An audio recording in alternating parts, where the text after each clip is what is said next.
Ahora, hola, buenas tardes, buenos días, buenas noches, dependiendo de la hora en la que nos estés viendo. Les damos la bienvenida a este segundo episodio de Entrevista a la Entrevistadora. Ujú.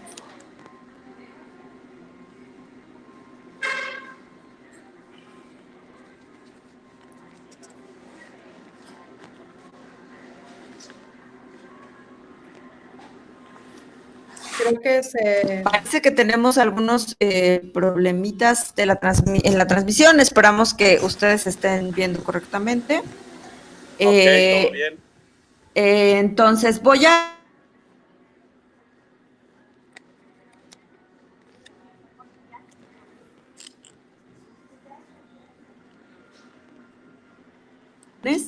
y nos van a acompañar Nancy Vázquez García y Kunt Vargas.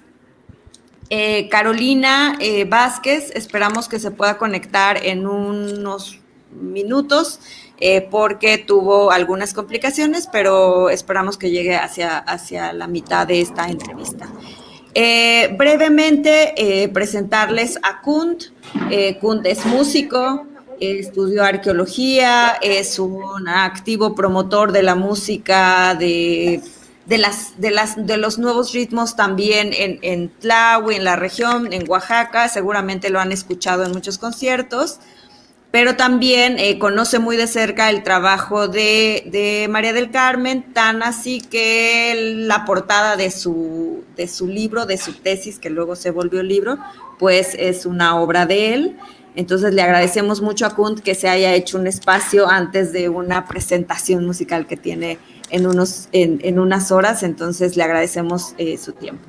Nancy es una joven de Tlahuitoltepec que está estudiando en la UNICEM, que es la Universidad Comunal del Zempoaltépetl. Es estudiante de la licenciatura en Territorio y Bien Vivir Comunal. Ella ha participado en muchos foros sobre textiles y propiedad intelectual. Es cofundadora del colectivo Arts Hilando Caminos, que se dedican al tejido y bordado en la comunidad de Tlahuitoltepec. Y nos interesa mucho que ella esté participando ahorita porque pues también María del Carmen ha escrito sobre apropiación, ha realizado algunas investigaciones específicamente sobre la blusa de Tlahui, entonces nos interesa también conocer este acercamiento. Y bueno, nuestra invitada de hoy es María del Carmen Castillo Cisneros. Ella es doctora en Antropología Social por la Universidad de Barcelona.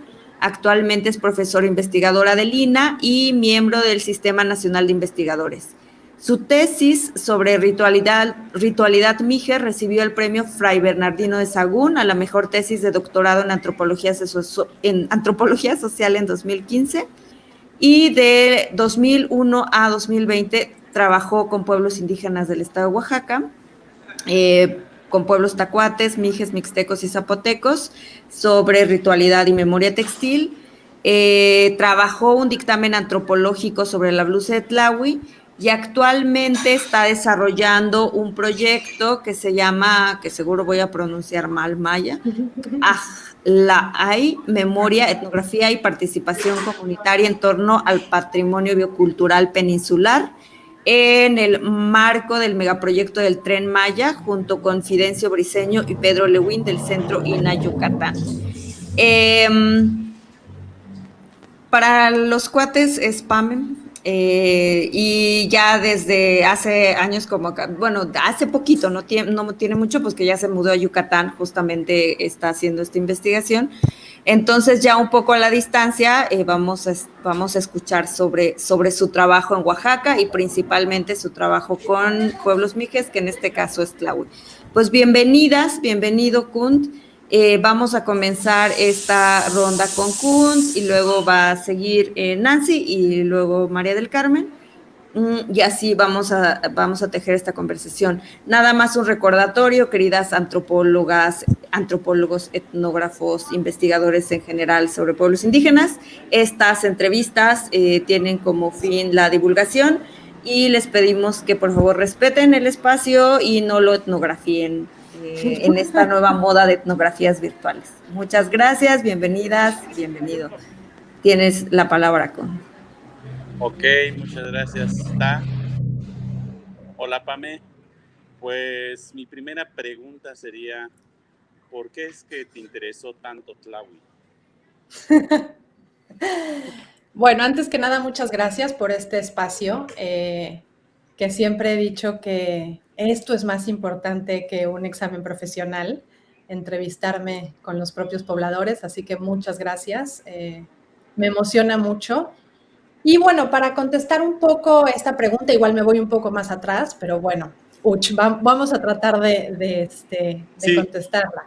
sí, Yo, es como perdón, es como un poco de por qué te interesó tanto, si realmente fue un interés tuyo o fue porque la gente te estuvo platicando de Tlahui y te interesó Tlahui. pues ahí les va la verdadera historia.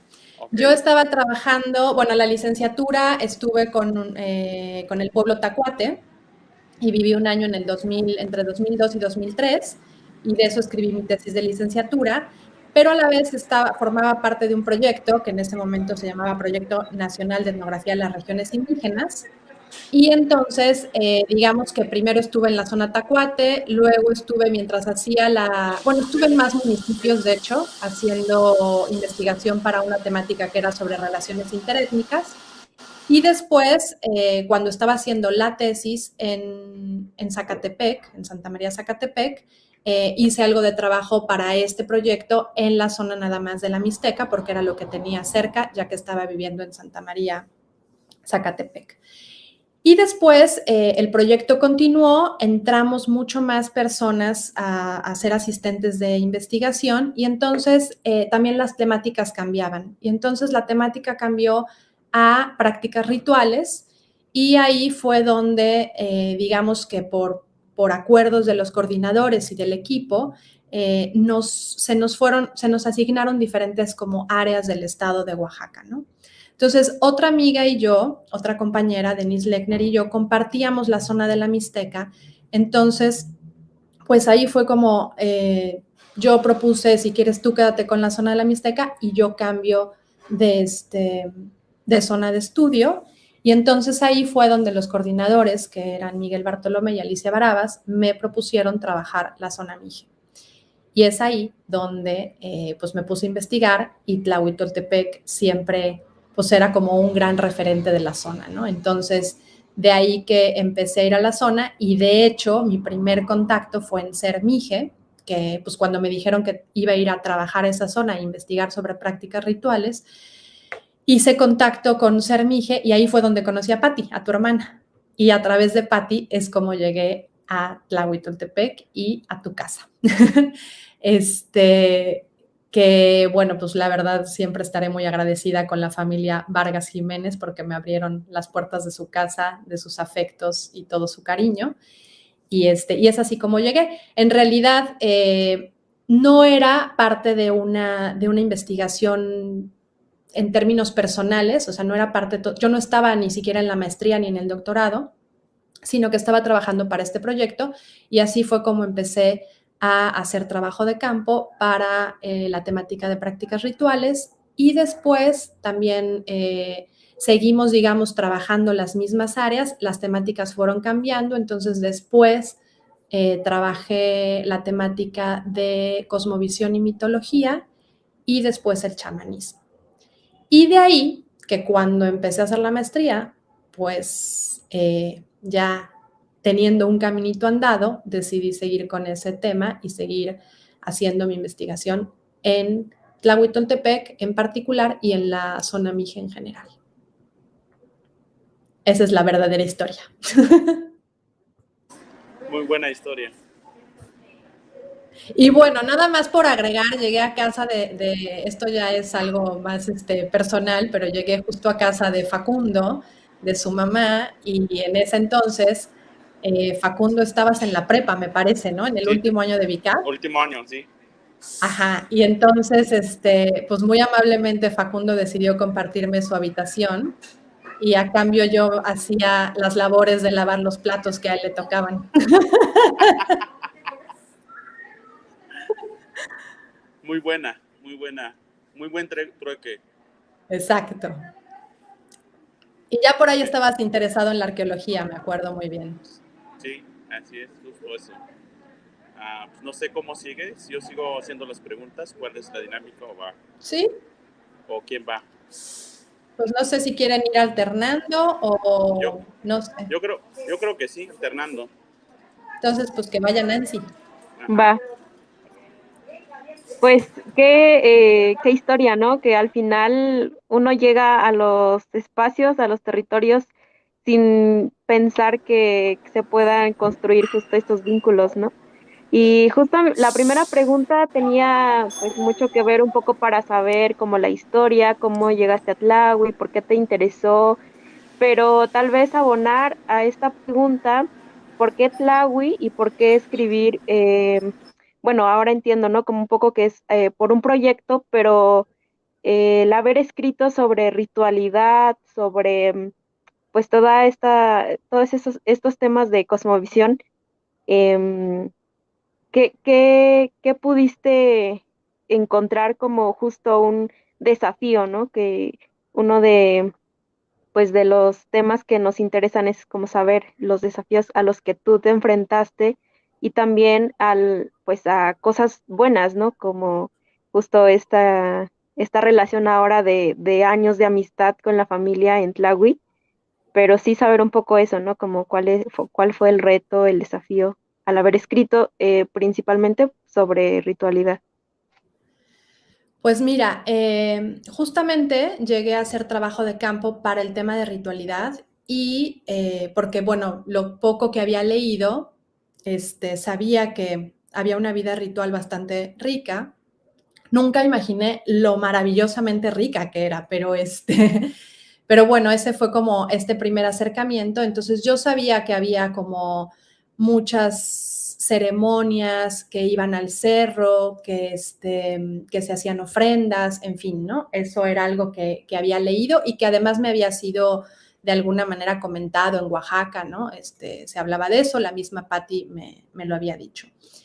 Y por suerte de principiante, que así lo menciona en el libro, porque no sé qué tanto pasa la primera vez que alguien va a Tlahui, en mi primera visita a Tlahuitontepec, contacté a una familia a través de Patti, que era la familia de Silvestre, Vázquez también, y él era en ese momento capitán de festejo y entonces iban a subir al cerro. Entonces, bueno, pues yo me fui un poco a platicar con ellos, con la familia, y les dije que me interesaría mucho, pues, conocer, ¿no? En qué consistía pues esa subida al cerro y qué era lo que hacía, y muy amablemente me invitaron a participar y pude acompañarlos al cerro y ver desde que se elaboraron algunas ofrendas y acompañar, digamos, esos días de festejo, ¿no? Entonces, siento que fui muy afortunada por poder presenciar, pues, desde el principio, algo tan delicado y tan íntimo como lo es, y ustedes lo saben perfectamente, la ritualidad del pueblo Ayuco. Cabe decir que, pues bueno, yo subí, fui, y todo, pero en realidad pues no sabía mucho, ¿no? De lo que iba a ver, de lo que iba a presenciar. Entonces para mí todo fue una sorpresa y bueno, más que tener respuestas, porque en realidad ni siquiera tenía bien unas preguntas, pues fue empezar a tener muchos cuestionamientos, ¿no? Sobre lo que había visto, sobre las cosas en las que había participado. Entonces, pues todo eso, como buen entrenamiento de antropólogo que hacemos nuestro diario de campo, pues todo eso fue depositado en mi diario de campo y muchas cosas más. Fue una temporada pequeña y entonces regresé a Oaxaca a contarles a mis coordinadores pues lo que había presenciado y más o menos ahí como que unas direcciones a lo que seguiría el trabajo. Después fue interesante porque para esa investigación que estábamos diferentes estudiantes en diferentes áreas de Oaxaca estudiando la ritualidad, al final no publicamos ni hicimos nada de lo que había investigado cada quien, porque al final decidimos hacer una investigación en equipo en la zona de la Mixteca, en Mitlatongo. Entonces también me fui a Mitlatongo a hacer una etnografía sobre un ritual en específico que se llama el baile del viento y de la lluvia, y sobre eso fue lo que como equipo ya decidimos trabajar. Entonces, todo esto que yo había trabajado, que de alguna manera había empezado a investigar, pues quedó como ahí, ¿no? Guardado, y pues guardadas también quedaron como todas mis preguntas, ¿no? Y todo lo que había vivido. ¿Qué dificultades tuve? Repito, fui muy afortunada en poder acompañar desde el principio a una familia en un ritual en el cerro. Puedo decir que subir el Zempoaltépetl pues no es una tarea fácil, pero lo pude hacer, ¿no? Tiene su grado de dificultad. Depende también de dónde lo hagas, porque lo subí varias veces y entonces no es lo mismo si lo haces desde las faldas o si ya te vas como a Rancho Texas y de ahí, o si lo haces desde Tláhuac y te vas caminando, ¿no? El frío es otra gran dificultad que pasé en largas temporadas que hice en Tláhuac, ¿no? Había veces que no lograba calentarme los pies en la noche para dormir y de verdad que casi lloraba. Tener, pues eso, los tenis todo el tiempo lodosos, ¿no? O sea, esas dificultades que son, pues más bien como, pues cuestiones incontrolables, ¿no? Del clima. Y otra cosa fue, ya en términos de la ritualidad, pues acercarme a un tema que es muy delicado, que es, de hecho, así se dice en Mije, ¿no? Tienen una palabra para delicado, ¿no?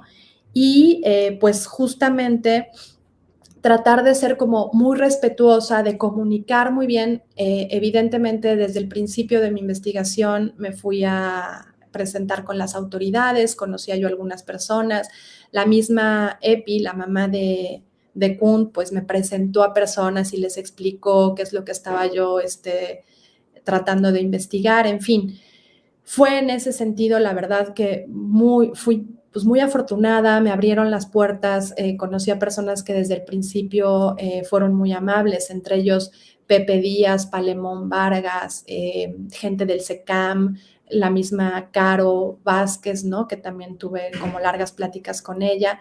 Entonces, desde el principio hubo como esta apertura a que se hiciera la investigación, aun cuando yo sabía que era un tema difícil, y pues también un poco saber manejar los tiempos también. Creo que pues los antropólogos, una de las cosas que tenemos que tener siempre en cuenta es la paciencia, ¿no? Hay que ser pacientes, la llegada a un territorio implica muchas cosas, adentrarse pues no solamente a una cultura nueva, a formas diferentes de estar y de ser en el mundo, sino también a ritmos diferentes, comidas diferentes, ¿no? Ahora justo me acordé de algo, y es que a mí no me gusta en general toda la comida, pero el huevo cocido no me encantaba. Y justo pues la comida casi que principal que cuando vas al cerro es los huevos cocidos. Ahora puedo decir que gracias a Tláhuac me fascinan y siempre me recuerdan esas subidas al cerro. Pero bueno, no sé si completé un poco, solamente por tener también como anécdotas, ¿no? Sí, sí, muchas gracias, Pame. Pues igual le cedo el micrófono a Kunt para la siguiente pregunta.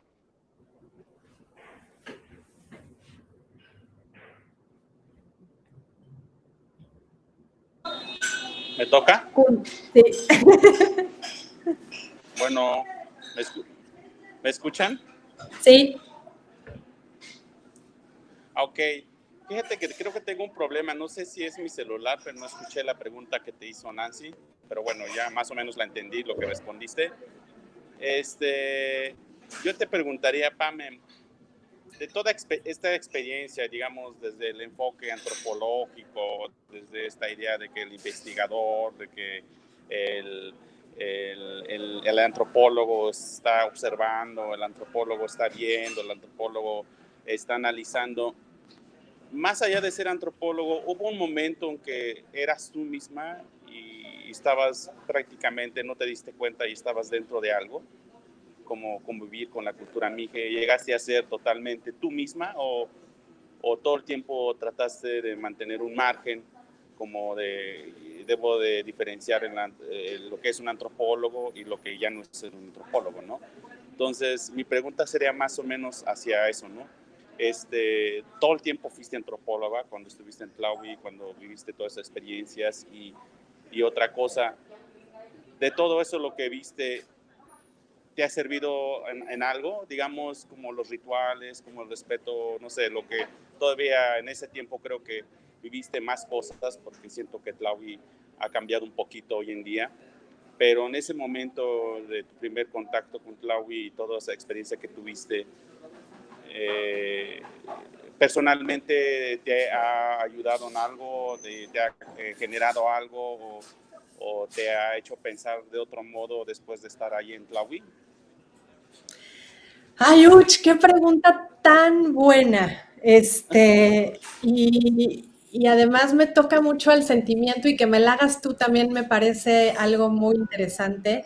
Yo creo que tú y yo hemos platicado muchas veces y hemos conceptualizado miles de cosas y platicado de muchos temas más allá de la antropología. Si fui yo, creo que sí, en bastantes momentos, pues, o sea, mi estancia en Tlahuitoltepec, pues fue a lo largo de muchos años, ¿no? Casi 10 años. Nunca viví, nunca viví de fijo en Tlahuitoltepec, pero sí iba a temporadas, ¿no? Iba y venía, estaba 2 semanas, me regresaba a Oaxaca, etcétera. Recuerdo varios momentos en los que, pues sí, esa antropóloga se quedaba como aparte y además era muy fácil, sobre todo en tu casa, que me hacían sentir de verdad como muy en familia. Y yo creo que si hay alguien con quien pude ser yo y dejar de ser la antropóloga, es justamente contigo. Y ya me va a dar el sentimiento, pero creo que tú me has enseñado muchas cosas, Facundo, porque pues más allá de ser la antropóloga y tú parte de la familia a la que llegué, pues te volviste una persona muy importante en mi vida, ¿no? O sea, más allá de la amistad, somos familia, hemos compartido muchos momentos. Entonces, creo que justamente la relación contigo justo me hizo ser en muchos momentos esa Pame y poder integrarme de otra manera. Y sí, o sea, estaba yo en la comunidad y eso no quita que hacía yo entrevistas y que iba yo a platicar y a registrar muchas cosas, ¿no? Pero en el día a día contigo o después, ¿no? Muchos años después en la ciudad de Oaxaca, pues contigo encontré a alguien con quien compartir mucha de mi vida antropológica, pero mucho también de mi vida personal, ¿no? Entonces, me acuerdo de algún momento, por ejemplo, cuando estuvimos con los globos, ¿no? Cuando Donato fue capitán de banda, y hicimos estos globos y nos subimos a la azotea y estaban todos tus amigos, pues yo era como una más en ese momento, o por lo menos así me lo hicieron sentir.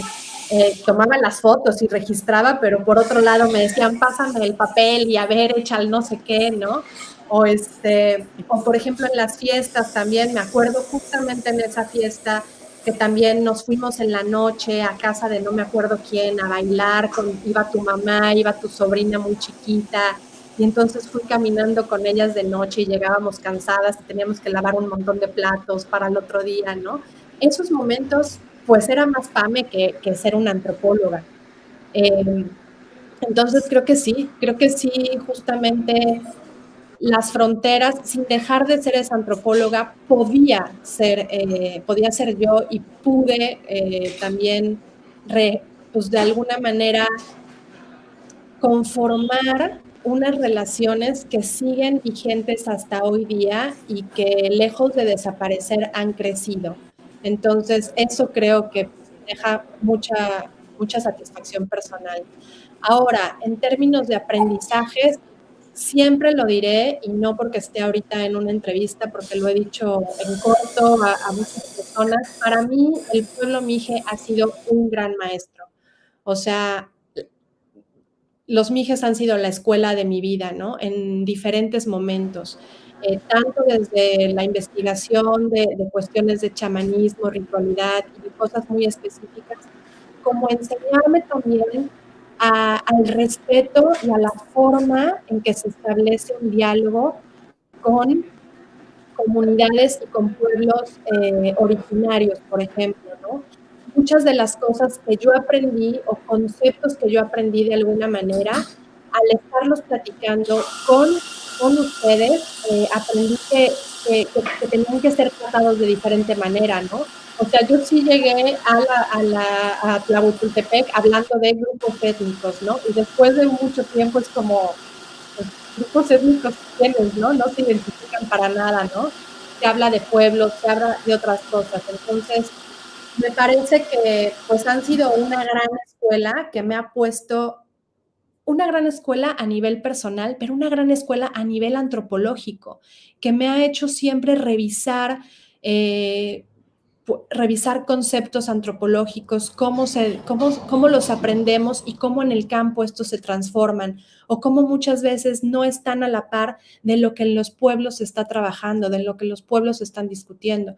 Y bueno, ustedes saben que el pueblo Ayuk lleva mucho la delantera en esta cuestión de reflexión sobre sus propias comunidades, sobre sus propias tradiciones, y creo que eso ha sido un gran ejemplo. Entonces, para mí, sin duda, pues sí, mi paso por el territorio Mije fue el paso por una escuela de la vida y una escuela que me ha hecho pensar la antropología desde otras aristas. Ya no te oímos.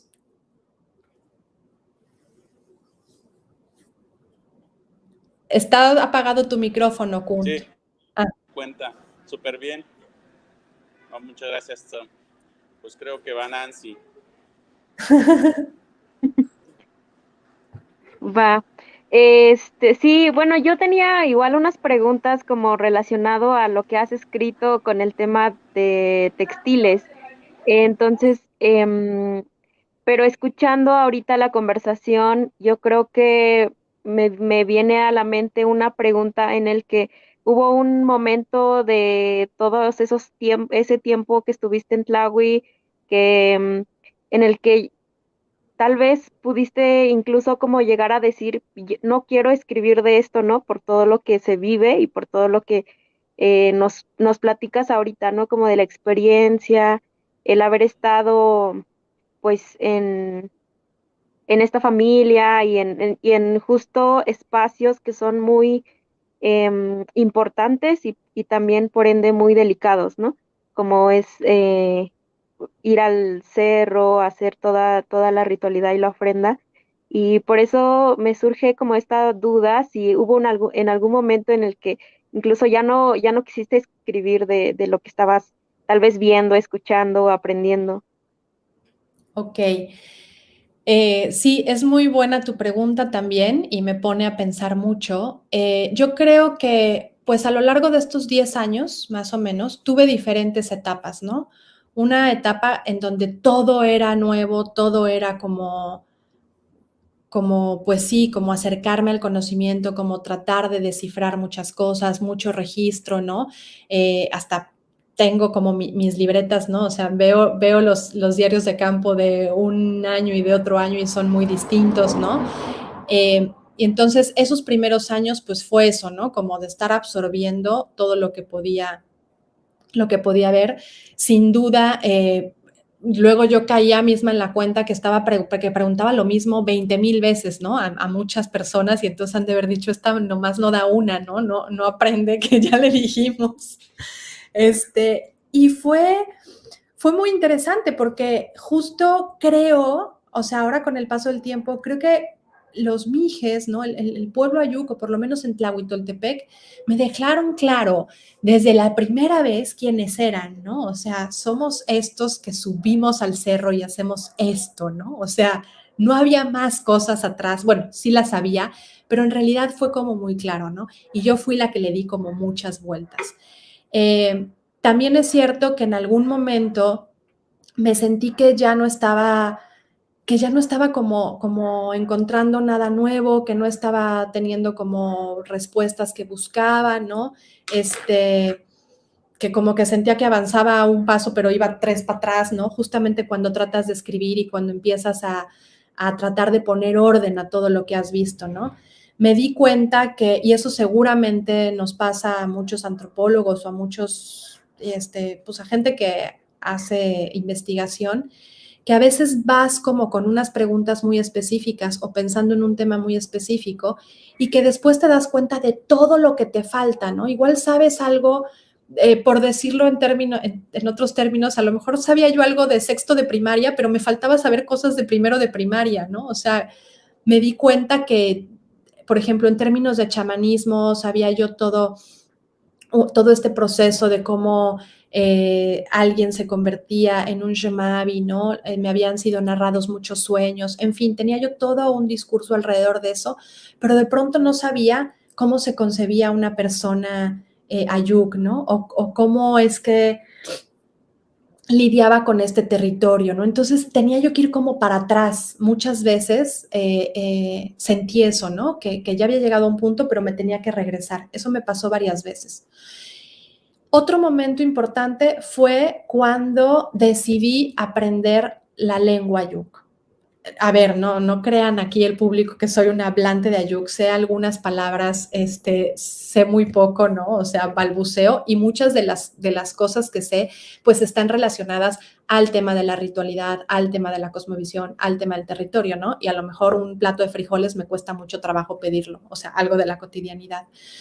Pero en ese momento creo que se abrió, pues, otra puerta para mí, ¿no? Porque eso me llevó pues a entender de mejor manera muchas de las actividades que tomaban lugar en el pueblo.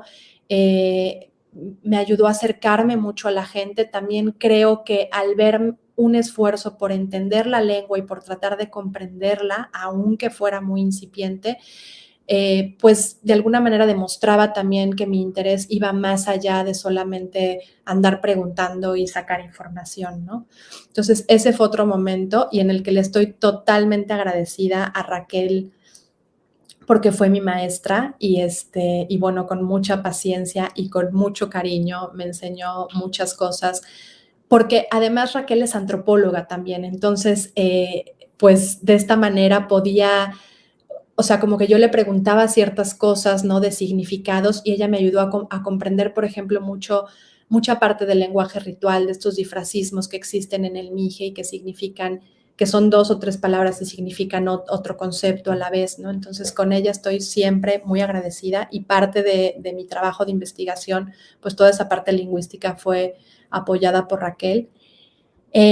Y otro momento que ahorita que dijiste que decidiste ya no escribir o lo pensé, fue un momento muy difícil que sucedió en Barcelona mientras estudiaba. Acababa yo justamente estaba yo trabajando mucho con María, una shemavi, y había compartido mucho tiempo con ella, tenía como un gran registro, había estado haciendo también, había ido al cerro con ella, se habían hecho unos rituales y tenía yo unas imágenes maravillosas en mi cámara y con unos audios, porque además me habían permitido, como que su familia también había sido súper abierta y me habían dicho, sí, tú puedes grabar, no sé qué. De hecho, hice un ritual como personal con ellos, ¿no? En donde ella misma me dio mi cuenta de chats y me dijo qué llevar y todo, ¿no? Entonces, bueno, pues tenía yo, digamos, había ese momento, estaba muy bien documentado. Uno de sus hijos me había tomado muchísimas fotos, ¿no? En el cerro, haciendo este trabajo y todo. Y estaba como muy contenta con esa información y con lo que había vivido, ¿no? Y esto, pues no, nunca lo había dicho, creo que públicamente. Entraron a robar al departamento en el que yo me estaba quedando en Barcelona y me robaron la computadora y me robaron mi cámara y me robaron un disco duro, que es donde tenía yo todo.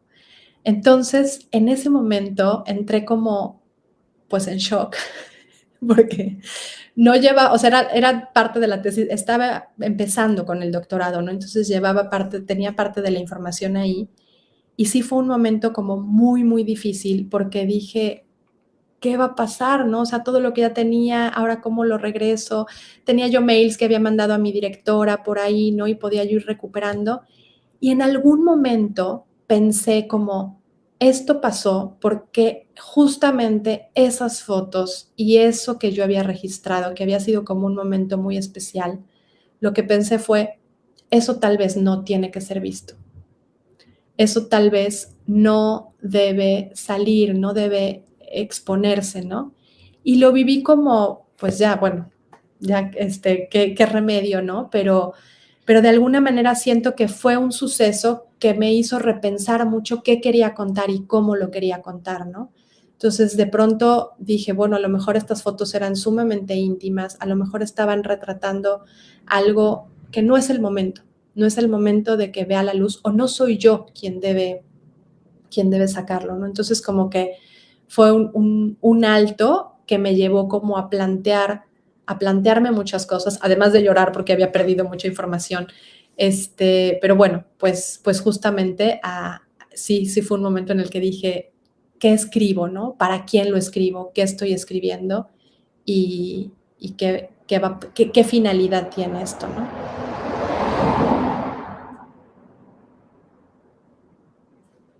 Sí, pues muchas gracias. Adelante, Kunt. Ay, Pues y yo ya no, creo que, perdón, ya no te conté de la blusa, ¿verdad? Ya me habías preguntado. Ah, no, me dijiste que luego me No. preguntas. Sí, igual. Ahorita. pues Ok. yo creo que el libro lo va a publicar alguien más, toda tu información, seguro pronto lo vas a ver por ahí publicado ya, toda la información que te robaron. Te va a llegar así un artículo súper chingón y va a ser tu artículo escrito por alguien, pero va a salir la luz. Oye, pues fíjate que, digamos, siempre hay un cuestionamiento hacia la antropología, siempre hay un cuestionamiento, o siempre salen estas palabras y está sirviendo de algo tu estudio, está ayudando a la comunidad, ¿en qué ayuda?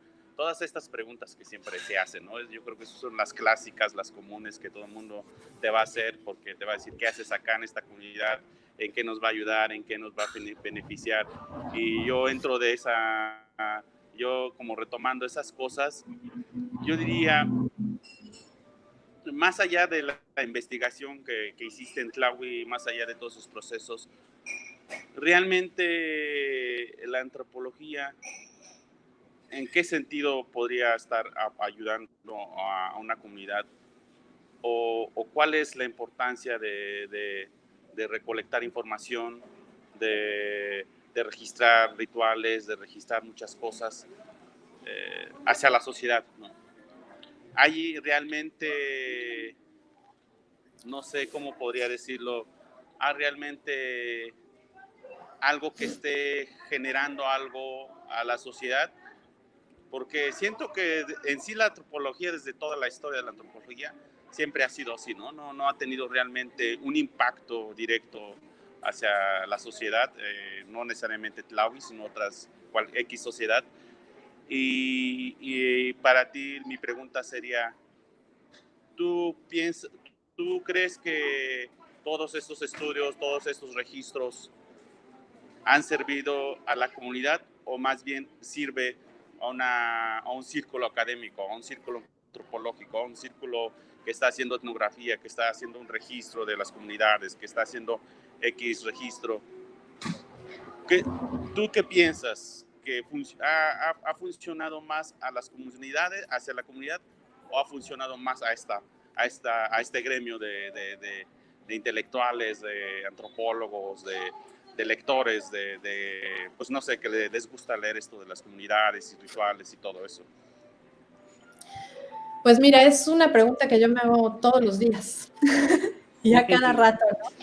Y cada vez creo que conforme pasa el tiempo, ¿no? O sea, yo creo que cuando pues, recién había salido de la universidad pensaba que la antropología era útil para todo, ¿no? Y que qué bueno que existíamos los antropólogos para registrar la vida de los pueblos. Y conforme pasa el tiempo, pues te das cuenta que también, o sea, también la situación del país ha cambiado, también nunca sabemos del todo la información, qué finalidad pueda tener, ¿no? O sea, se conocen casos en donde justamente, pues por la información recabada por un antropólogo salió peor la cosa, ¿no? O se abrió hacia un lugar que no se quería llegar, ¿no? Entonces, definitivamente pues sí, es algo que todo el tiempo está en mi mente. Ahorita estoy trabajando en un proyecto que está registrando opiniones y de alguna manera discursos en relación al Tren Maya y digo, ¿va a servir, no? O sea, ¿de qué está sirviendo? Por lo menos algo que me parece importante en este caso, en lo que estoy haciendo ahorita, es que pues estamos escuchando las voces de mucha gente a las que no se les da el tiempo para hablar o para decir algo. Entonces, pues esa de entrada ya me parece algo bueno, ¿no? De pronto escuchar estas múltiples, estas diversas voces alrededor de un tema. En términos de otros registros, pues no sé, creo que también es gracias a muchas etnografías, hay buenas etnografías, hay malas etnografías, hay de todo, pero que se conoce también, pues, la memoria de muchos pueblos que han desaparecido o, por ejemplo, en términos lingüísticos, pues se han recuperado escritos que hablan de una forma de un lenguaje o algo que de pronto se perdió, ¿no? O ciertas tradiciones.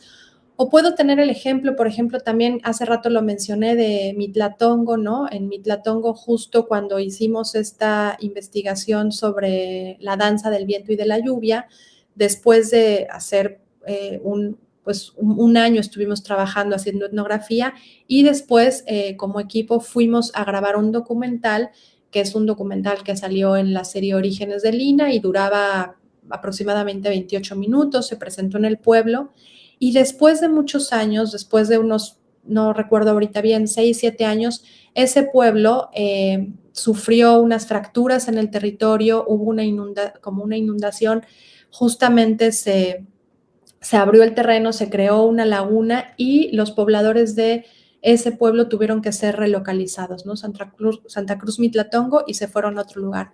Entonces, hoy día, ¿no? Después de ese suceso, fui al pueblo donde están los relocalizados y pues muchos, lo primero que me dijeron fue que pues qué bueno que existía ese documental que se había grabado porque era una especie de memoria que conservaban del pueblo que había sido y que ya había desaparecido, ¿no? Entonces, pues creo que también este oficio tiene que realizarse con mucho respeto, lo más apegado a la realidad posible, siempre en concordancia con lo que la gente quiera que se hable de ellos, ¿no? Que se diga. Y pues si es así, puede quedar como un banco de memoria, ¿no? Sobre la vida de los pueblos. En este caso hablando de pueblos originarios, pero pues hay muchas formas de antropología y muchos lugares para hacer antropología que no nada más son los pueblos originarios. Entonces, bueno, creo que pues las finalidades o para qué sirve pueden ser tan variadas como cada caso, ¿no? Otra cosa, por ejemplo, en términos específicos, porque di ejemplos de otros lugares, pero en términos específicos de Tlahui, cuando justamente, y esto ya se va a conectar a lo mejor con el tema de Nancy, cuando justamente yo acababa de terminar mi doctorado, que si bien, pues, a partir de esa tesis obtuve un grado, ¿no? Entonces, también yo estaba obteniendo algo, como dices, ¿no? Académicamente, intelectualmente, pues también había un beneficio, estaba yo obteniendo un grado gracias a esta investigación, pues a los pocos meses fue que se dio el plagio de la blusa de Tlahui, las autoridades de Tlahui piden que se haga un dictamen antropológico y de parte de las autoridades de Lina me lo remiten a mí como diciendo, pues tú eres la que ha estado en el pueblo, tú eres la que sabe qué onda con las tradiciones y costumbres, así, ¿no? Muy vagamente, porque tampoco es que supieran muy bien de qué trataba mi tesis, y entonces tú encárgate de este dictamen antropológico. En ese momento, pues la verdad no niego que me sentí útil, ¿no? Dije, bueno, pues que para algo sirva, aunque no es justamente el tema, pero que de algo sirva, ¿no? Entonces, yo siempre digo que a desquitar, yo siempre digo que la ritualidad Ayuk me llevó a dos grandes temas que también, pues de alguna manera nacieron a partir de la ritualidad, y uno fue la cuestión de lo textil y otra parte fue toda la culinaria y toda esta historia alrededor de, por ejemplo, el maguey, ¿no? Y el pulque, que es como una bebida muy principal y a través de la que se hacen muchas bebidas en términos rituales, pero que también habla mucho del territorio y de cosas que hoy en día están puestas sobre la mesa, que son parte del debate público, ¿no? O sea, el debate ahorita en términos de patrimonio gira pues mucho en torno a la comida, al patrimonio biocultural, a los textiles, ¿no? Entonces, pues de alguna manera, sí, estuve muchos años en Tlahui investigando sobre un tema, pero ese investigar y esa permanencia durante tantos años me llevó a otras cosas que hoy se están hablando y que son importantes y que de alguna manera pues puedo opinar o puedo acompañar procesos en donde la misma gente de Tlahui está involucrada. No te escuchamos. Es el micro. Perdón, pues yo me tengo que ir, lamentablemente, tristemente. Me gustaría seguir y quiero aprovechar para hacer una última pregunta. Bueno, yo estoy como viendo esta parte de que los rituales y todo, y bueno, por alguna razón ya no continué en eso también. Te quería preguntar, de todo esto lo que viste de rituales y ofrendas, y que seguramente también investigaste, ¿realmente hay una conexión con lo prehispánico? ¿O crees que es algo que se creó para que tiene una mezcla, no es tan puro? Porque esto de los rituales pues se practica en todo el mundo, ¿no? En todas las culturas que existen han hecho rituales, y en este caso los rituales que tú viste, investigaste sobre si había una conexión con lo prehispánico, si había una característica en particular que tú dijeras esto es un ritual mije y este no es un ritual mije, cosas como eso. ¿Tú viste algo, te diste cuenta, investigaste sobre eso? Y si realmente hubo una conexión con lo prehispánico, con lo que tú viste. Sí, pues bueno, yo creo que justamente es la gran pregunta, ¿no? O sea, ¿qué tanta continuidad histórica, ¿no?, hay entre lo que se hace ahora y lo que hay registros del pasado, ¿no? Por lo que corresponde al pueblo Ayuk, pues hay una larga tradición, está está documentado todo esto de los Mocaya, ¿no? Como la gente del maíz, en Tlahui, pues bueno, los Mokhoy, ¿no? Que o bueno, en general en la región Mije, ¿no? Que puede ser estos Mocaya, ¿no? Pero como son ahora, a partir de estudios por ejemplo, la piedra de la mojarra, ¿no? Que se ve que está escrito en un proto-mijezoque, ¿no? En una lengua como muy, muy, muy, muy antigua, muy tatarabuela del mije que se habla actualmente. Entonces, bueno, creo que ahí nos da ciertas pistas de una posible continuidad en ciertos términos. Ahora, en términos de las ofrendas, pues, por ejemplo, creo que es muy importante los shats, ¿no? Estas ofrendas contadas, y cómo en algunos códices hay registros de estas ofrendas contadas que se hacían no precisamente, no es que exista un códice mije en donde se diga que había ofrendas contadas de los mijes, pero sí se habla de estas ofrendas para otros pueblos de Mesoamérica.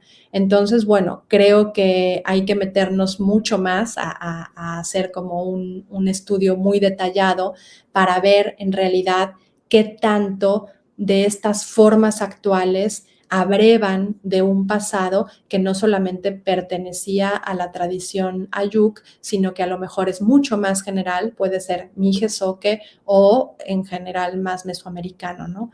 Pero sí creo que, pues, muchas cosas que están dentro de la ritualidad, por ejemplo, la posición del sol, ¿no?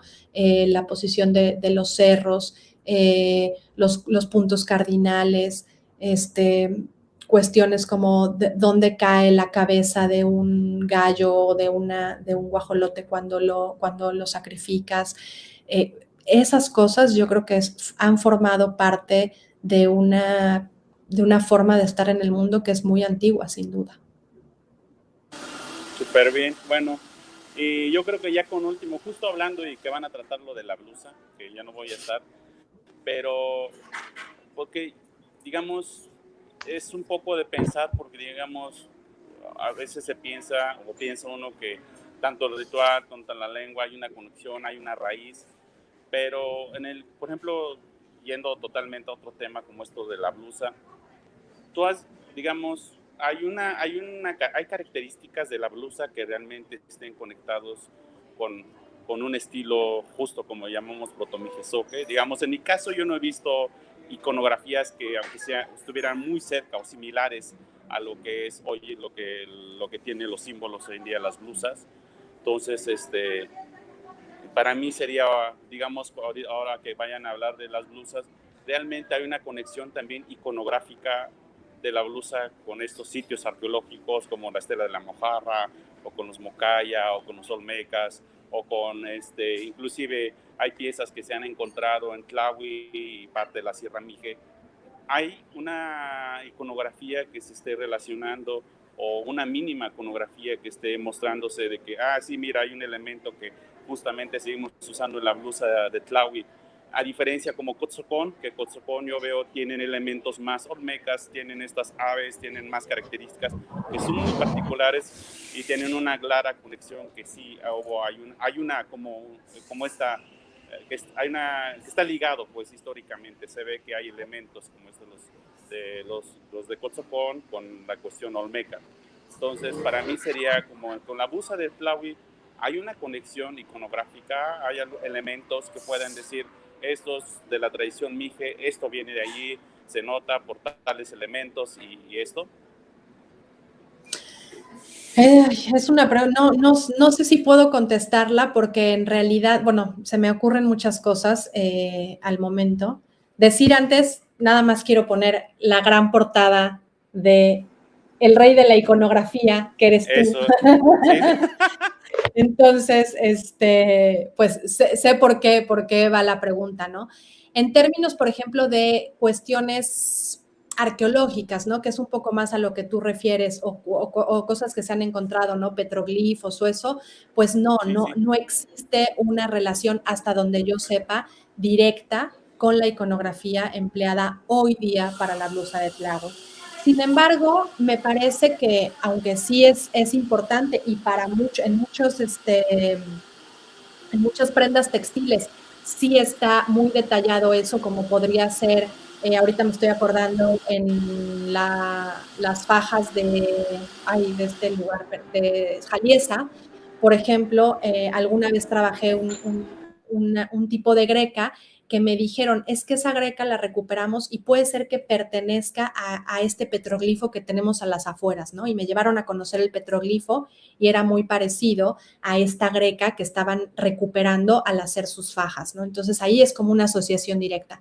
En el caso de Tlahui y de la blusa, pues no es que vayamos a un cerro y encontremos de pronto un grabado o una pintura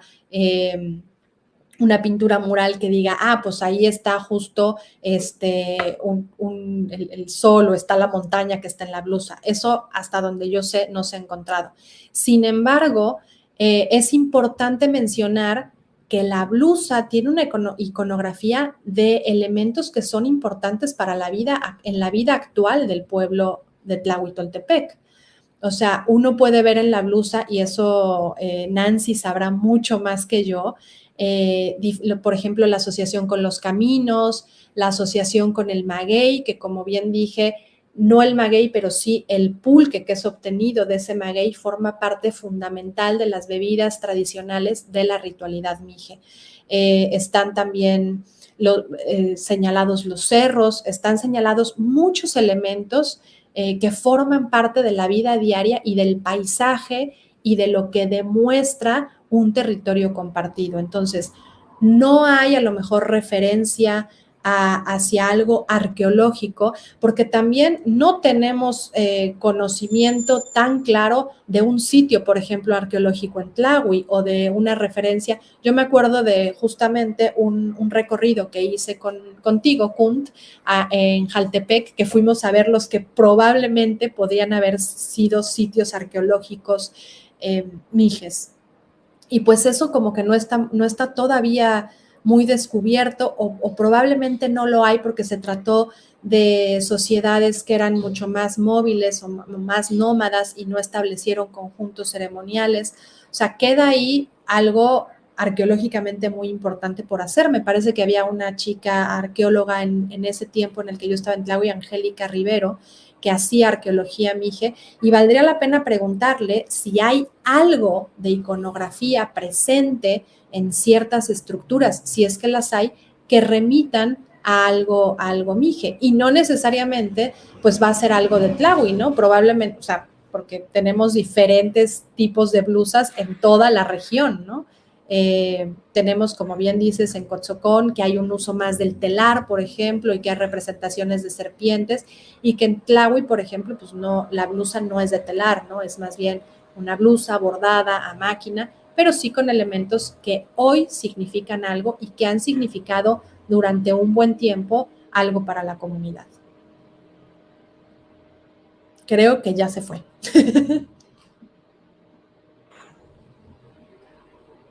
Yo creo que sí, pues vas, Nancy. Sí, creo que, bueno, aparece por ahí, pero tal vez ya no nos escucha, pero pues igual agradecerle mucho a Kunt que haya estado aquí compartiendo también pues estas dudas, ¿no? Que seguramente muchas personas han de tener respecto a un trabajo antropológico de investigación, de escribir. Pero sí, justo ya como yéndonos un poco al tema de textiles, al inicio en la presentación Tahoe mencionaba sobre este dictamen antropológico, ¿no? Entonces, un poco saber cómo en estos casos de plagio, de apropiación, que se dan respecto a textiles o respecto justo a elementos iconográficos que son simbólicos para muchas comunidades, ¿qué tanto puede ser útil para las comunidades, ¿no? Qué tanto pues realmente es viable eh, hacer este dictamen, y porque yo creo que para muchas comunidades incluso de pronto es bien difícil saber qué está pasando con su tejido, con su bordado, porque no todos tenemos de alguna forma, yo diría, ¿no? El privilegio de acceder a la información y saber qué está pasando, ¿no? Fuera de nuestra comunidad. Pero un poco por ahí, ¿no? ¿Qué tan viable es que las comunidades tengan estos dictámenes antropológicos respecto a los textiles? Mira, yo pienso que, a ver, la comunidad de Tlahuitoltepec es muy privilegiada en el sentido en el que, pues, la memoria, y eso yo creo que se debe a un esfuerzo justamente colectivo también de parte de los habitantes de Tlahui por seguir de alguna manera con cambios, reproduciendo sus prácticas culturales, ¿no? Esta idea de ir al cerro y repetirlo, o sea, han mantenido, existe una memoria que está muy viva, ¿no? Y eso es gracias a un esfuerzo, por supuesto, de la propia gente, ¿no? Un esfuerzo que se fraguó desde hace muchos años, ¿no? Con gente como Floriberto Díaz y otras personalidades que pues desde hace mucho empezaron a reflexionar y a crear proyectos para sus propias comunidades y desde el interior de las comunidades, ¿no?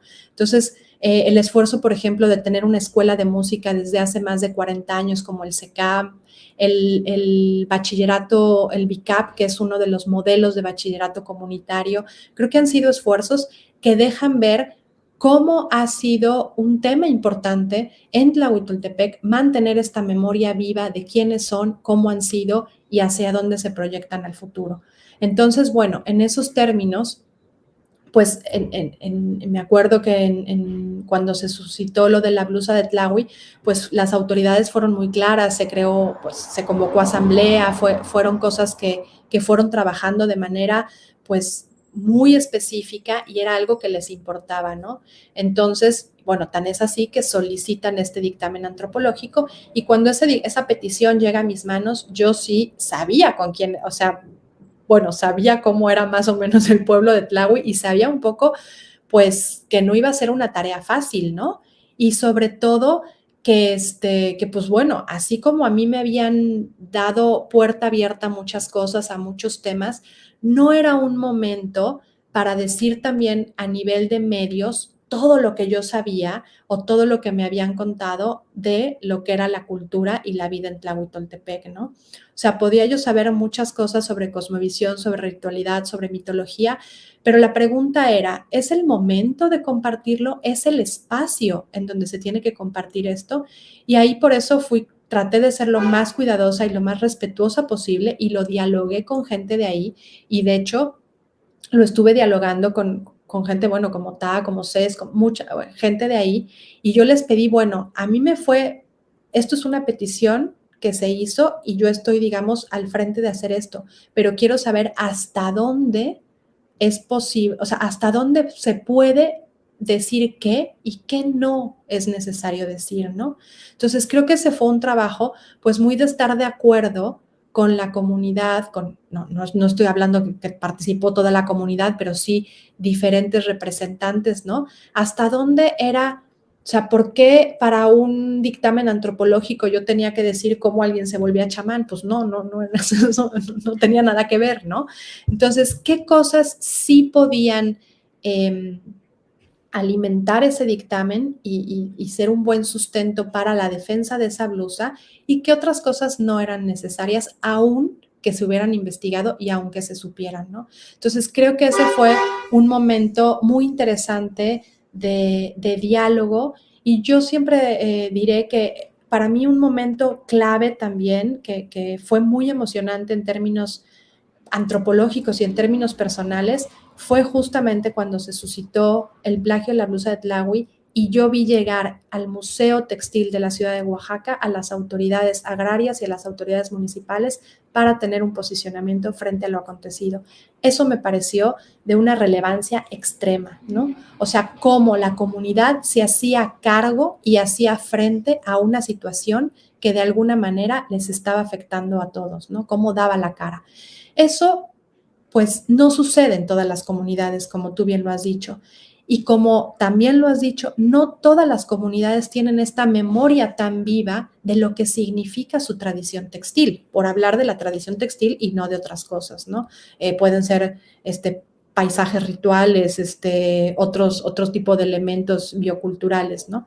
Entonces, pues hay a veces la fortuna, ¿no? De encontrar gente como en Tlahuitoltepec, que tú vas y hasta una niña chiquita sabe que hay en su blusa, ¿no? Porque la usa, porque la lleva al colegio y sabe más o menos qué significa. Y otros lugares en donde te dicen, pues no sé nada, ¿no? Así la hemos usado, o donde simplemente ya ni siquiera se usa la vestimenta tradicional, ¿no? Y se ha perdido por completo.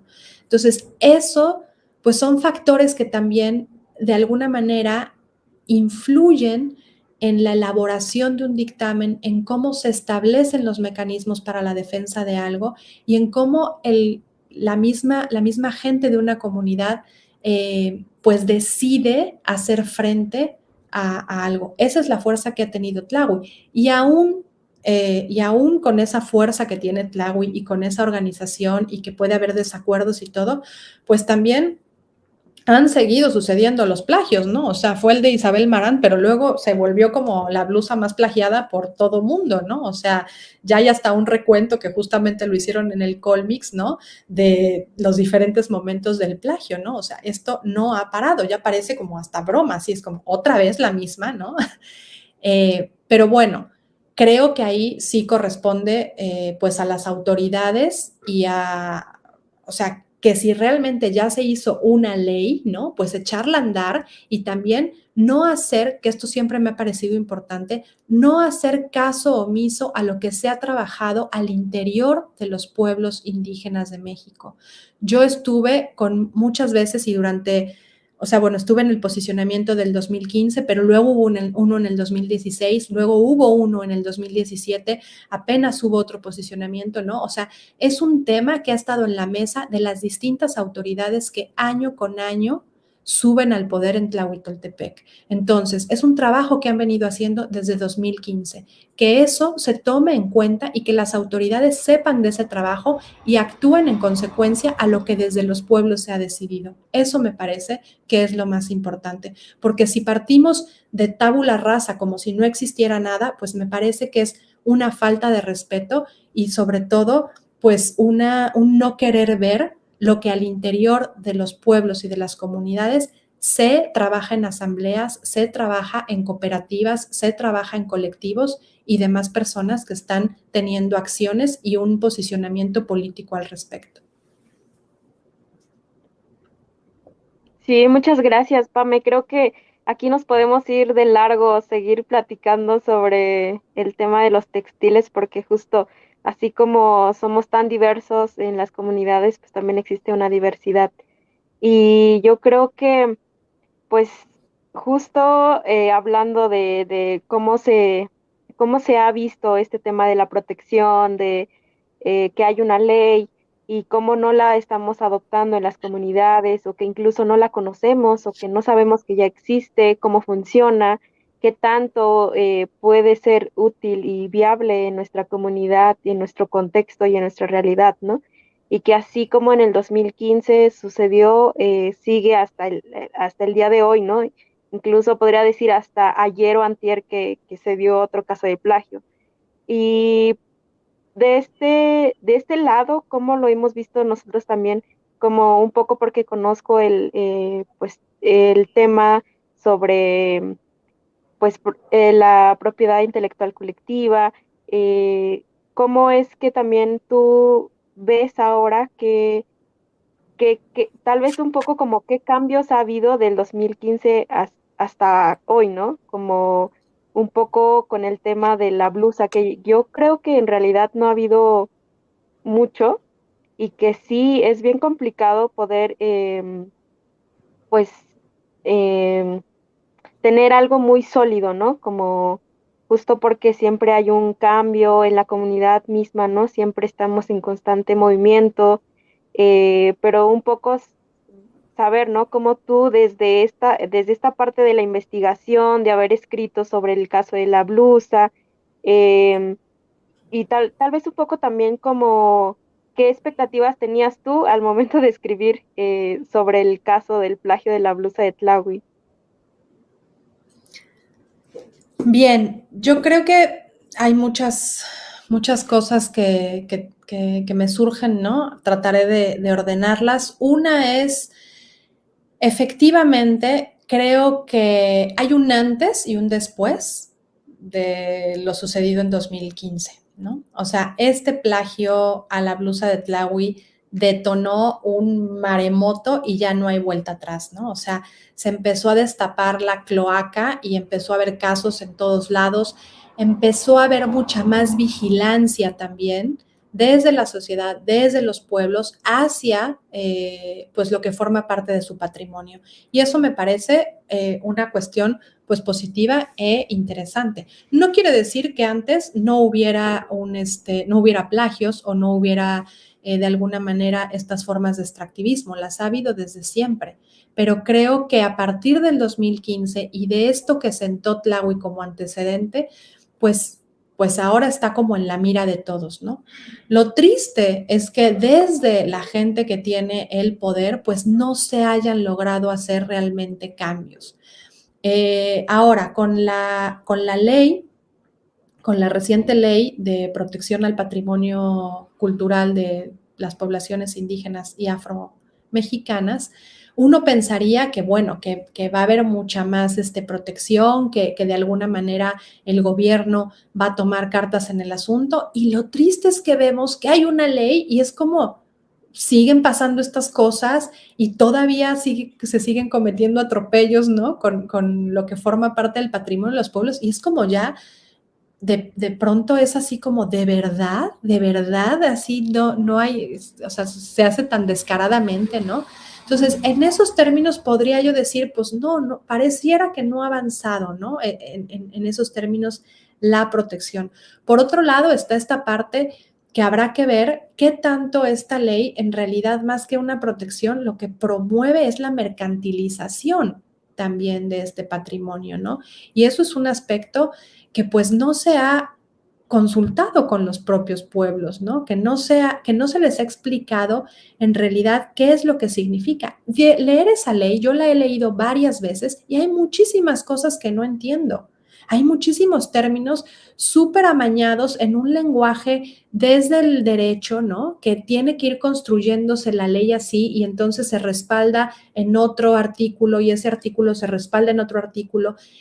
Hay una forma de leer la ley que solamente entienden los que hacen las leyes y los que están dentro del derecho, ¿no? Pero que los ciudadanos de a pie, pues nos es muy difícil y nos es muy complicado leerla. Ahora, a eso agrégale que se supone que hecha para los pueblos indígenas y afromexicanos.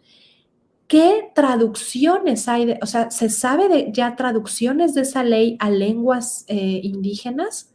Yo hasta donde sé, no hay una traducción de esa ley, ¿no? Entonces, ¿cómo va a llegar? ¿Cómo vamos a proteger algo que ni siquiera está en el lenguaje, en la lengua que hablan esas poblaciones, ¿no? O sea, ya deja tú que sea difícil, de todos modos es difícil, pero por lo menos hacerla más accesible en esos términos.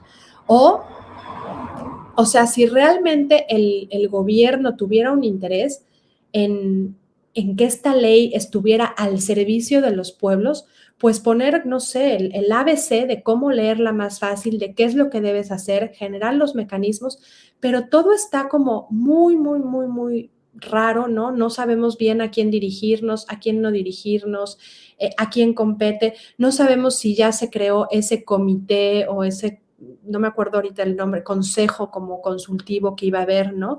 Que eso también a mí me deja un mal sabor de boca porque de alguna manera esta ley que en principio parece muy bien estructurada y que protege y que pone por delante la decisión de los pueblos porque celebra, ¿no? la autodeterminación, la libre determinación, los sistemas normativos y todo eso, pero por otro lado constriñe y dice que va a haber un consejo consultivo que es el que va a tomar las decisiones, ¿no? Entonces es como, te doy, pero te quito, ¿no? Al mismo tiempo, como que te hago ver que vas a tener poder, pero a la vez, a la mera hora de tomar las decisiones, pues ya no vas a ser tú el que las tome, ¿no? Entonces, es muy confusa esa ley en esos términos. Entonces, no sé qué tanto, pues qué tanto beneficio y qué tanto se pueda aplicar para además un sinnúmero de manifestaciones alrededor del patrimonio, ¿no? Porque o sea, están los plagios, pero también hay otros tipos de usos y pues en donde esta ley también tendría que estar pues ahí cuidando, ¿no? Lo que me parece importante es que esto no es algo que suceda simplemente en México, no es algo que suceda en Oaxaca nada más, ¿no? Esto es algo que sucede en el mundo entero y tenemos evidentemente ejemplos de muchos países de Latinoamérica, de Centroamérica, ¿no? ¿Qué ha pasado con las molas en Panamá? ¿Qué ha pasado en Colombia? Tenemos el caso de las artesanías de Colombia, las bolsas guayú, un sinfín de ejemplos tan lejos como en Nueva Zelanda, ¿no? Cómo han legislado también parte de su patrimonio. Y yo creo que lo más importante es que entre nosotros, ya que no tenemos techo, ¿no? O apoyo a lo mejor del gobierno o que bajen esta información de una manera clara y concisa, sí socializar estos ejemplos de otros lugares para de alguna manera ver cómo podemos ir entendiendo la temática. Y la cuestión aquí es que no nada más se habla de textiles, ¿no? Se habla de territorios con recursos naturales, con cuestiones de biogenética, plantas medicinales, ¿no? O sea, es un mundo de cosas que yo creo que esta ley de pronto, ¡pum!, como que abre, ¿no? Para un montón de cosas que de pronto pueden ser mercancías, ¿no? Y estar expuestas pues al mejor postor, ¿no? Entonces creo que por ahí tiene que ir el análisis. Y la otra, solamente por repetir, es no echar en saco roto lo que se ha trabajado en los pueblos, lo que se ha dialogado en los pueblos, lo que se ha discutido ahí, porque creo que son ustedes, y tú más lo debes de saber como parte de un colectivo que además trabaja con cuestiones textiles, ¿no? Por todos los problemas, por todas las adversidades que pasan, todas las preguntas que se están haciendo, si participo o no participo en tal evento, si voy a esta feria o no voy, si de pronto me invita la gobernadora a participar en su marca, digo que sí, digo que no, luego están en, o sea, ¿qué usos se van a hacer, no? Porque también la otra es, existe una necesidad por parte de las artesanas de sacar su producto. Es un medio de trabajo también, ¿no? Entonces, bueno, pues lo que se quiere cuando tienes un producto y cuando te dedicas a eso, pues es venderlo, ¿no? Pero de pronto, ¿cómo voy a ser parte de este mercado sin que este mercado me absorba totalmente? O sin que caiga yo en manos de quién sabe quién que no haga un buen manejo de mis conocimientos, de mis saberes tradicionales, que no me pertenecen nada más a mí, es un colectivo, se habla de una comunidad y eso creo que también no está claro en términos de la ley y en términos de cómo se gestiona desde fuera, que esto se trata de saberes colectivos que pertenecen a muchas gentes, ¿no? No es lo mismo cuando se trata de derechos de autor, de una cuestión que escribiste y entonces tienes tú el copyright, ¿no? Es otro tipo de saberes. Apenas, ya nada más para terminar, justo estaba yo platicando con Ana de Manos del Mar, no sé si las conozcas, y sacó una publicación que habla, está una publicación en Instagram de un huipil, ¿no? Como de cadenilla, y dice que es un trabajo colaborativo entre una chica, no me acuerdo si sueca o suiza, y Manos del Mar, ¿no? Y decía ahí que bajo un protocolo comunitario, ¿no? Y entonces yo le pregunté, qué bien que existe. Me dice, sí, hicimos, a partir de malas experiencias, establecimos un protocolo de forma de colaboración comunitaria y quien está de acuerdo con ese protocolo, bien, y quien no está de acuerdo, no trabaja, ¿no?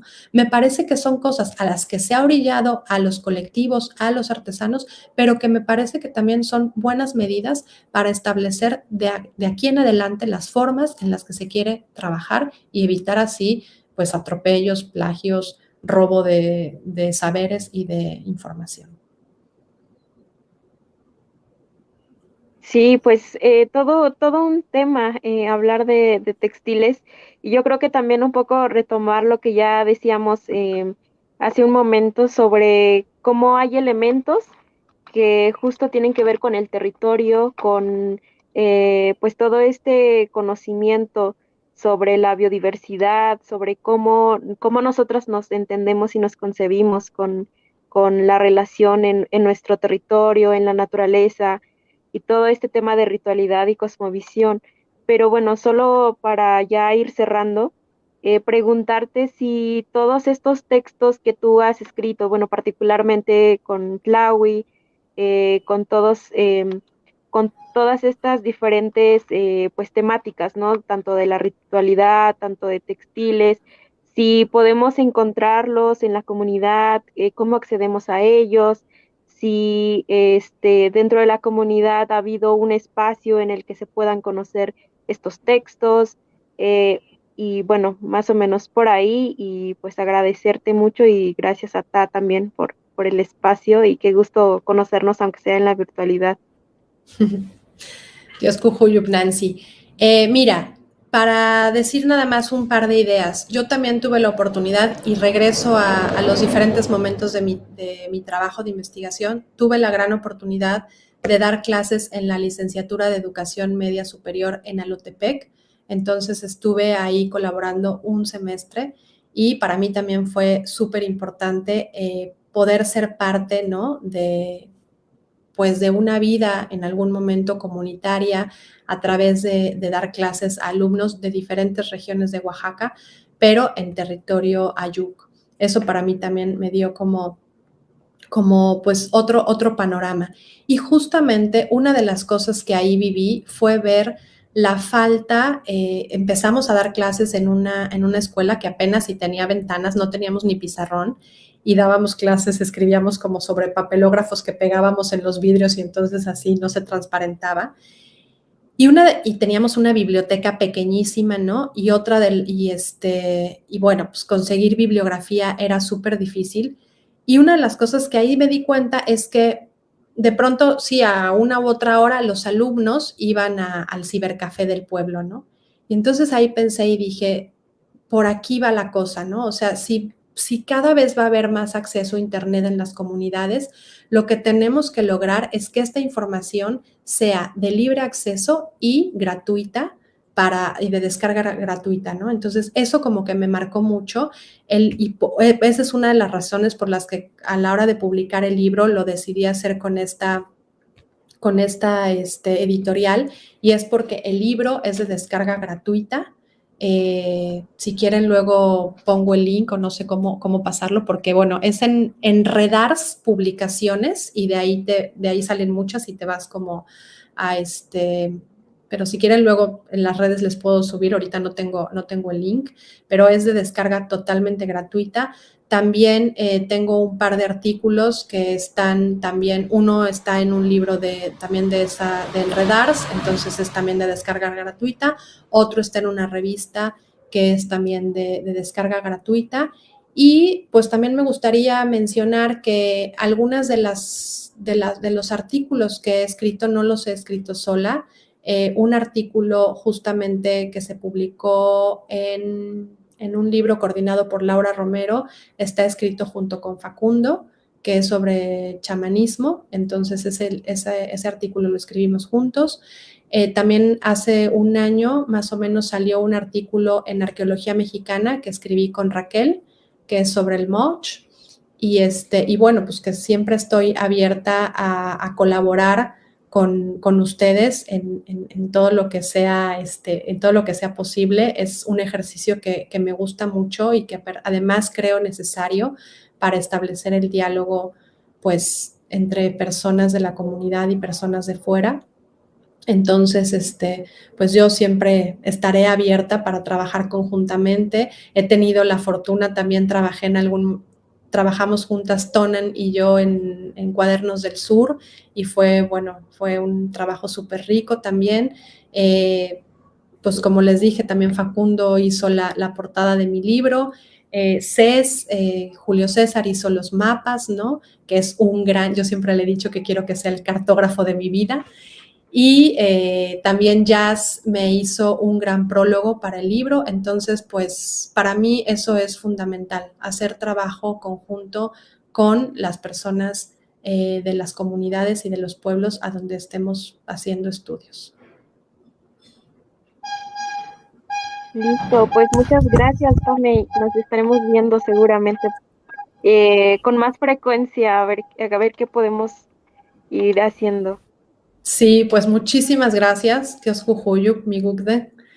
Muchas gracias. Y pues espero vernos pronto. Quiero ir a Tlahui pronto. Gracias, Pame, gracias, Nancy, y bueno, gracias a Kunt, que ya se tuvo que ir, y lamentamos mucho que Caro no se haya podido conectar. Esperamos poderla tener en otra entrevista, pero creo que justo tuvimos una conversación así por el tipo de trabajo y por la naturaleza de las relaciones que también has tejido en la región, y yo creo que eso habla también pues de estos nuevos procesos o nuevos acercamientos.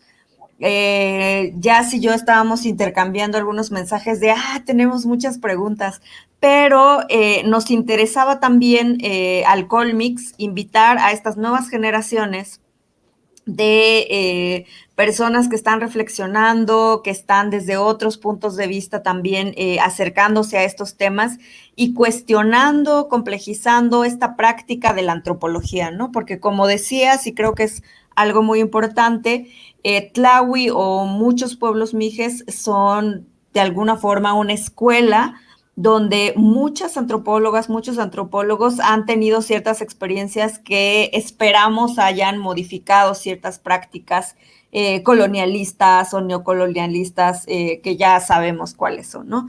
Entonces, les agradecemos mucho por haberse conectado, tuvieron una audiencia bastante estable, les mandaron muchos saludos y comentarios de que fue muy agradable escucharlas. Muchos saludos para Pame de parte de Iván, de Emilio Prieto. Entonces, yo creo que eso también lo agradecemos por haber hecho por haber hecho esta entrevista. Y bueno, las personas que vayan a ver esta entrevista después, ojalá que también puedan ir dejando sus comentarios. Nada más para cerrar, aprovecho para invitar a todas las compañeros de diferentes pueblos indígenas que hagan investigación o que estén reflexionando, que quieran hacer un ejercicio de escritura, para que manden una contribución a la convocatoria de Iberoforum, que es una revista de la Universidad Iberoamericana de la Ciudad de México, y que este año, bueno, en este próximo número nos invitaron al Colmix a pues ser editores de este dossier. Y pues la idea es intercambiar justamente lo que sea que estemos ahorita pensando. O sea, no nos queremos casar con esta idea de los indígenas, solo tenemos que escribir sobre indígenas o sobre tensiones de la antropología, sino que también de cualquier otro tema que estemos investigando, que nos interese, que venga también desde el disfrute, eso también estaría muy interesante.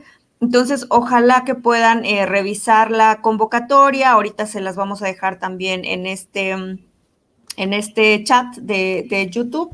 Y pues manden textos. En noviembre se cierra esta convocatoria, así que todavía tienen tiempo. Seguramente tienen algún texto guardado. Entonces, por favor, manden su contribución para que conjuntamente podamos crear un dossier muy interesante, porque estos espacios de pronto están demasiado pensados o demasiado llenos de personas que reflexionan sobre pueblos indígenas, pero que no estamos los mismos pueblos reflexionando sobre nuestra práctica o nuestra vivencia, pero también sobre otros temas. Entonces, reitero mis agradecimientos y les deseamos muy bonita noche.